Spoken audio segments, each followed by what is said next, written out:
Hello, everyone. Welcome back to the program. My name is William Hemsworth, and thank you for joining me on this episode. I'm very pleased to have my guest, Father Boniface Hicks. He's a Benedictine monk of St. Vincent Archabbey in Latrobe, Pennsylvania. He's the co-author, along with Father Thomas Acklin, of the book Spiritual Direction and Personal Prayer.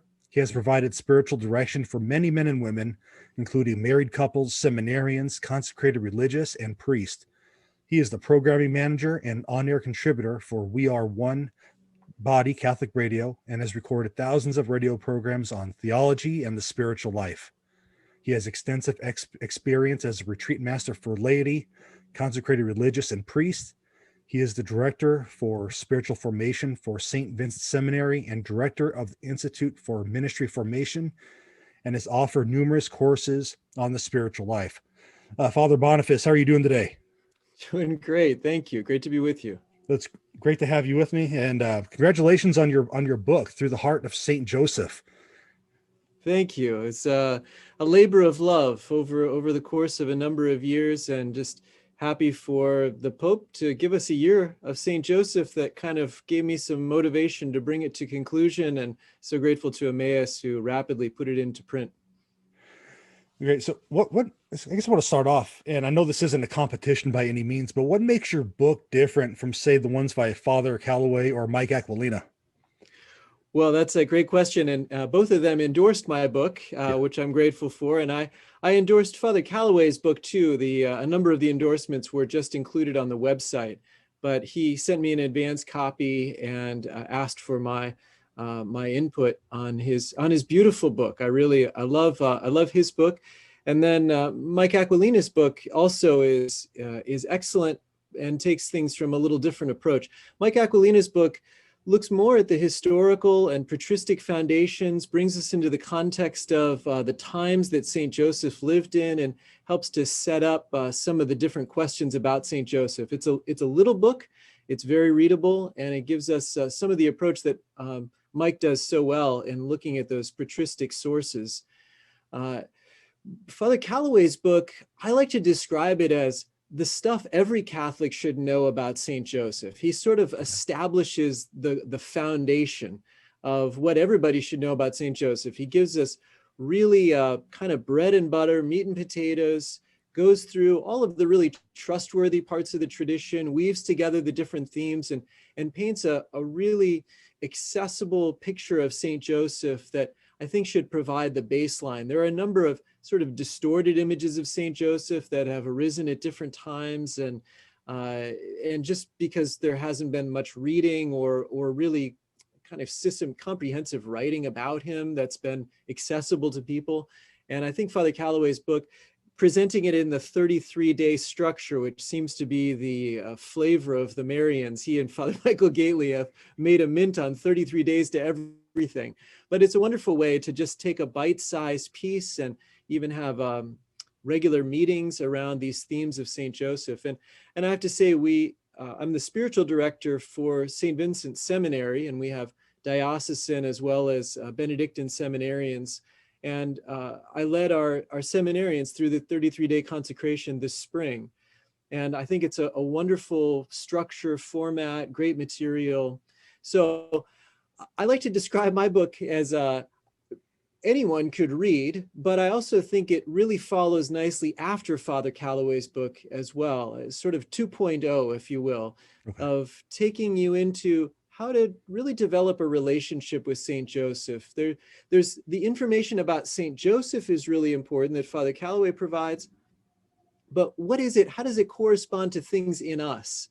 And how do we develop the attitudes in prayer, the interiority to interface, to relate, to connect with St. Joseph? And so I provide 5 pathways by which we can come to know St. Joseph and relate with him, and then also a sort of 6th chapter on how we can cultivate environments that other people can meet him and we can share him.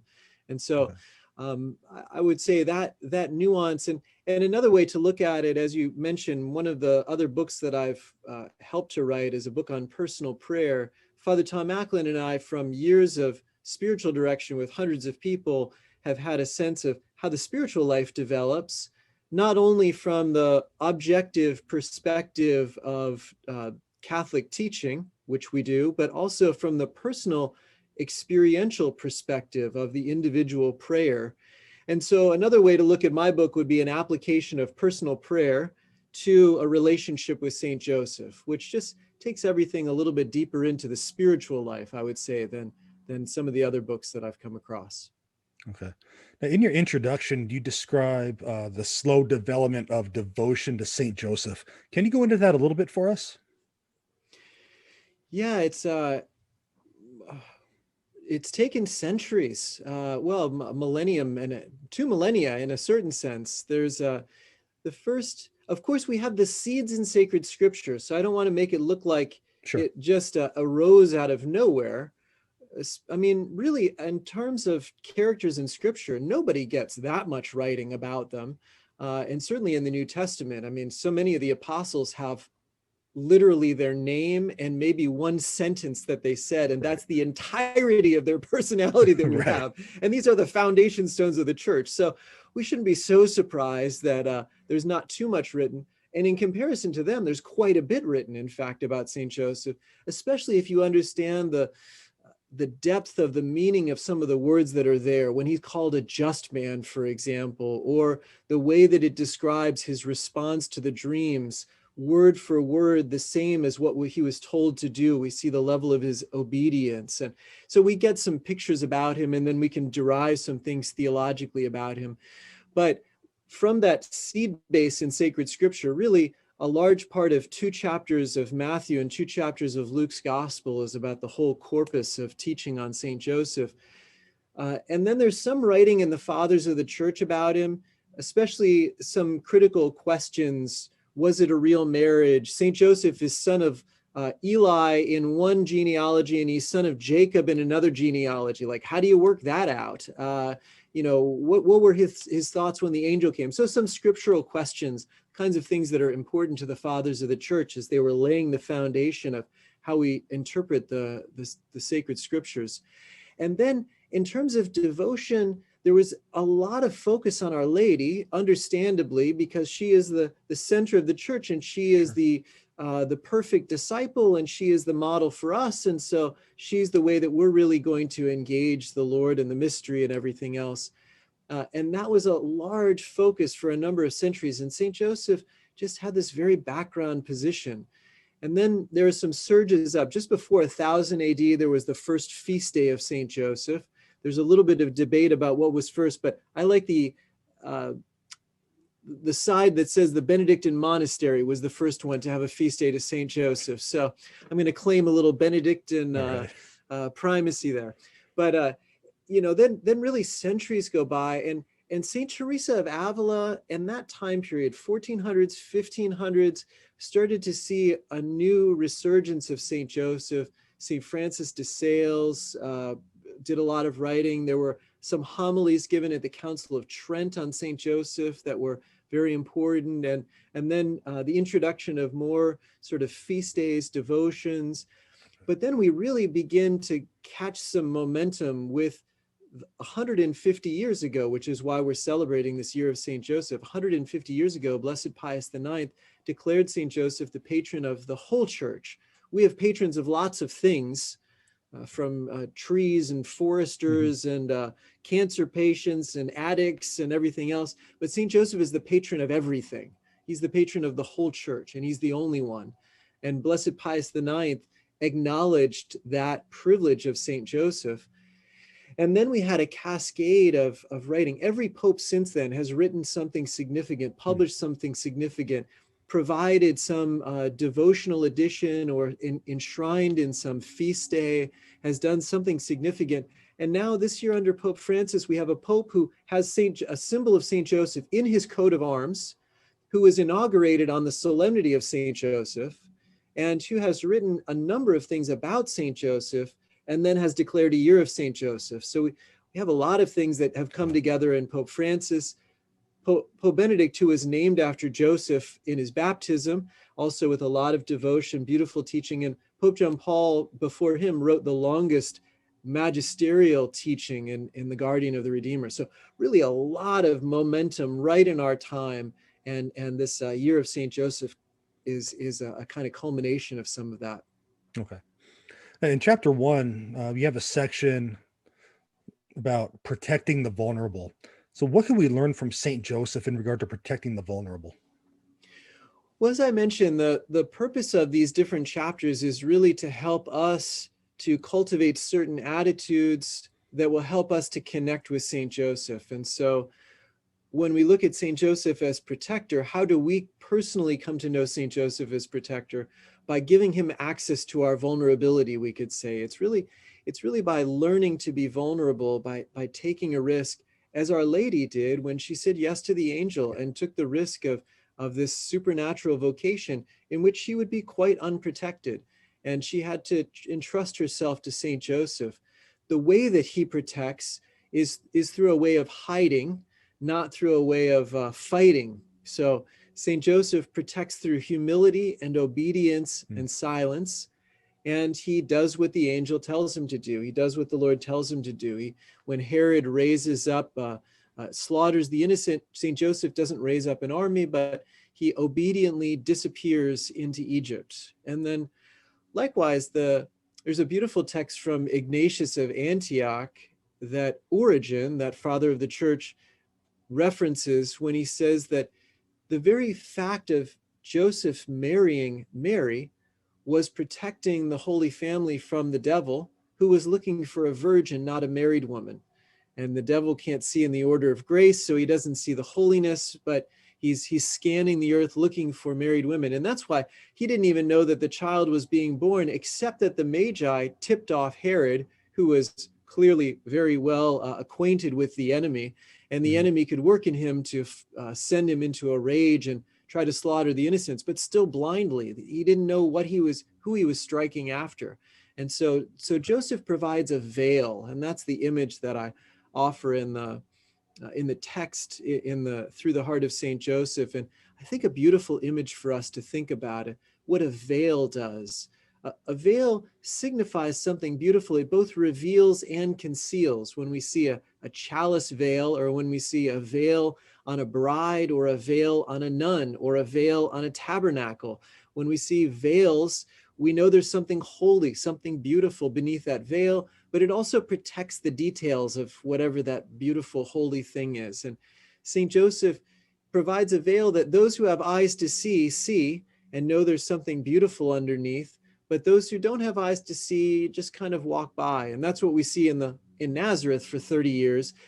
Nobody had any idea that the Immaculate Conception and the Incarnate Word were living next door. Right. St. Joseph veiled the Virgin and Child from those who wouldn't understand until the time was ready. And then he really recedes, his role kind of disappears. But to come back to the purpose for us, there are places in our hearts that need to be veiled. They need to be revealed. Somebody needs to see them. And this is, what we talk about in our spiritual direction book, of course, is spiritual direction, confession. These are the places to reveal, but we want confession to take place in a confessional. We want a seal of confidentiality on spiritual direction.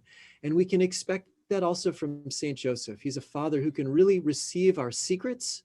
We can share everything with him, and we can know that he keeps it absolutely safe and loves us in it.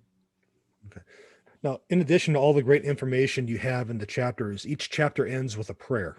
So what was the process like of going through and selecting those prayers? Well, I have to admit that was part of the feedback from the book, and also part of my inspiration from Father Calloway. One of the things that I find very beautiful about his book and some of the other 33-day books was that combination with prayer. We need more of that, not just a lot of ideas and talking, and I'm always in danger of that, too much talking and too little praying.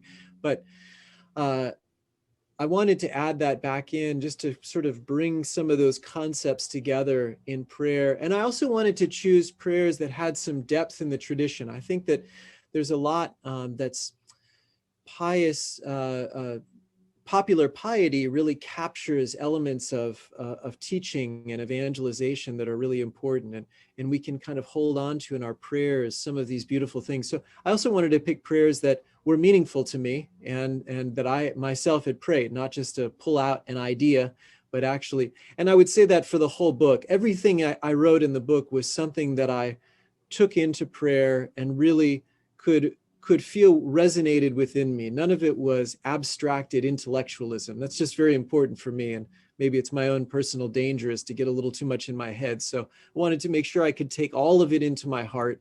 And those prayers were the same way. Looking through the tradition, I looked at some different sources, but then it's things that I prayed with myself and felt that would be beneficial for other people to capture some of those themes and open their hearts to the Lord. Okay, great. Now, in chapter 5, you have a section describing Saint Joseph as the new Abraham, and maybe some may not be familiar with that. Can you describe how he is the new Abraham? Well, I have to give credit to Abbot Bonowitz, Bernard Bonowitz, who I got that idea from. He's a Jewish convert who became a Cistercian, a Trappist at Genesee Abbey, and then was made an abbot of a Trappist monastery in Brazil and wrote out retreat conferences. One of his dear friends is one of my directees. And so he gave me a copy of the conferences. And it was one of the points he makes that I found very inspiring. And I wanted to include it and develop it a little bit. One of the ways that we can see St. Joseph as a new Abraham is in seeing Jesus as a new Isaac. Of course, Isaac, who was the sacrificial son, the only begotten son who was offered by Abraham, but no, God stopped him at the last minute and promised that he himself would provide the lamb for sacrifice. And so we know that in Jesus we have a new Isaac, so the father of Jesus becomes a new Abraham. That's one approach. Another approach is in the genealogy. It says this is in Matthew's gospel, this is the genealogy of Jesus, son of David, son of Abraham. So again, the significance of him as son of Abraham is brought out there. And of course, then he's also, as the genealogy goes on, a son of Joseph. But then to see the qualities of Joseph together with Abraham, Joseph also in a way offers his own son and has his own sort of perpetual virginity as you know, Abraham, of course, conceives a son, but not till he's 100 years old, right? He lives most of his life as a sonless father. And Joseph in his, you know, kind of virginity is also a sonless father who is then given a son as a gift and is able to care for Jesus, the son of the promise, the true son of the promise, like Isaac. But also Abraham is called to get up and leave his comfortable place of living and go to a place that God would show him, and also has his sort of place in Egypt and has that whole journey. So this obedience of Joseph responding to the call of God to take his family to this place that God would show him and stay as long as God wanted him to is an Abrahamic kind of movement. And then we also see, I got this insight from Pope Francis, when Joseph is struggling with his doubt as he wonders whether he's really worthy to be part of this whole process, and he's thinking of separating himself from Mary, Pope Francis points out that this would be an Abrahamic sacrifice. Sometimes we have this misconception of Joseph sort of being full of himself and saying, oh, you know, she's like not good enough for me anymore. At least I'm too good to kill her, you know, so I'll just like send her away. But the scriptures and the tradition really give a very different presentation. He loved her. He knew she was all beautiful. He would have known her holiness to a greater or lesser degree. He trusted her, and he simply knew that something was happening there that was beyond his pay grade, that was a mystery that he couldn't comprehend, something that he felt unworthy to be part of. And so his decision to separate himself was not a trivial decision that he took on lightly, but rather, as Pope Francis points out, an Abrahamic sacrifice. She was the greatest treasure of his life. She was the greatest gift God could have ever given him.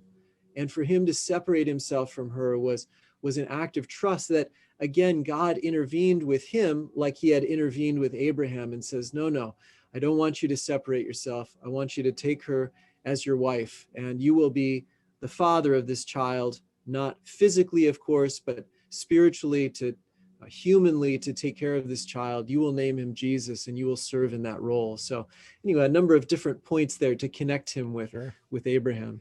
Great. In recent years, the Benedict option has become popular, and you have a chapter titled the Joseph option.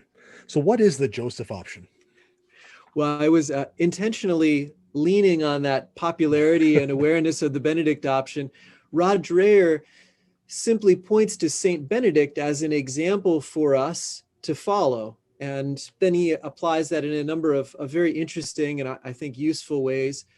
My simple proposal is, well, Saint Benedict himself followed the example of Joseph.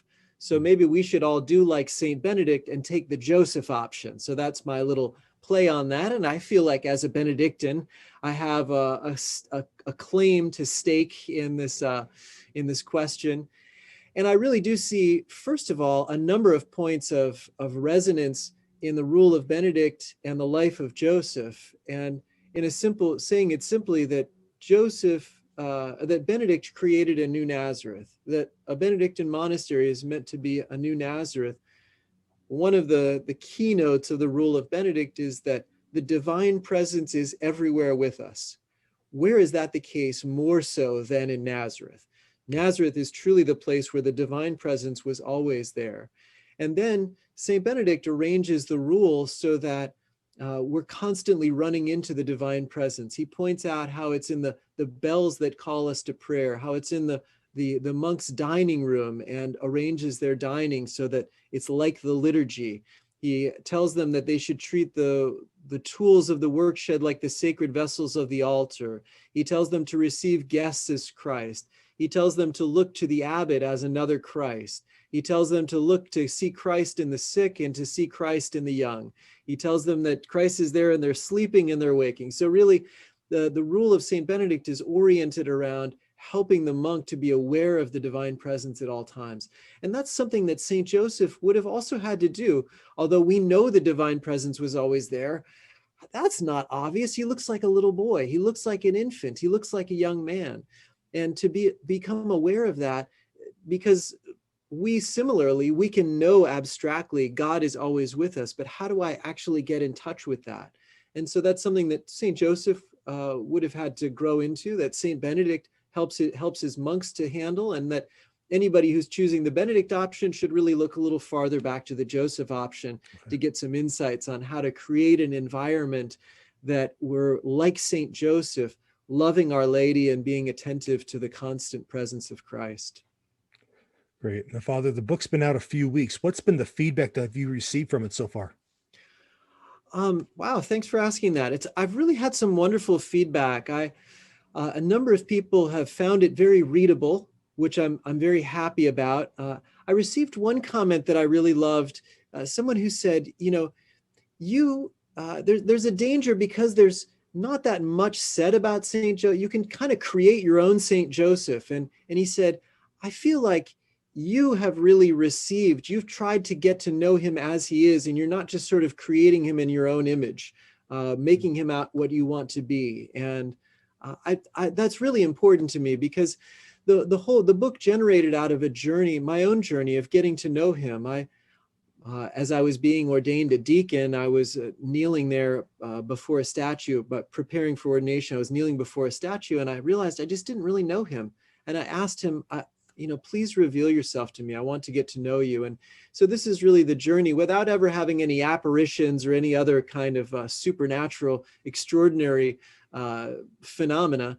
I just have spent a lot of time in prayer, reading, reflection, and kind of looking for that resonance. And I wanted to get to know St. Joseph, and then I want to help other people get to know him. And that's the kind of feedback I've been getting. People feel like they get to know him, they're developing a relationship with him, from people who are scholarly and who are brilliant people and very holy people, from people who are very simple people and don't have a lot of background. I found a lot of positive feedback so far. Great. And Father, where can people check out your book?